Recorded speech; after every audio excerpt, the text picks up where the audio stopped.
Реконструкција на киносалата и монтажна бина за одржување на културни настани се двата проекти со кои ќе аплицира Виница на престојниот втор повик од ИПА програмата за прекугранична соработка Македонија и Бугарија со лимит од 250.000 евра по општина. Денес во општина Виница присуствуваше делегација од општина Банско, предводена од нивниот градоначелник. Разговаравме за проекти кои што ќе аплицираме заедно двете општини.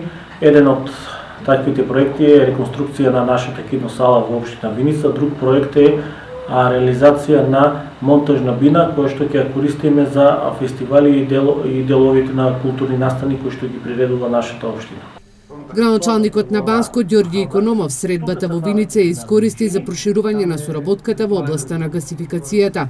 Разговаравме и за гасификација на нашата општина. Општина Виница во деталниот урбанистички план има донесена алокација каде што ќе биде гасната станица. Значи предвидени се такви проекти, меѓутоа мораме да ги видиме законите кои што се предвидени од наша страна, од страна на Република Македонија, пред се бидејќи знаеме дека до крајот на оваа година треба да се изгради и гасоводот до Штип. Се надеваме дека следната година ќе има крак и до општините Кочани и Виница. Виница и Банско како збратимени општини веќе имаат позитивно искуство во реализација на заеднички проекти од областта на туризмот, со кои пред неколку години беше подобрена инфраструктурата на Виничко кале со асфалт и осветлување.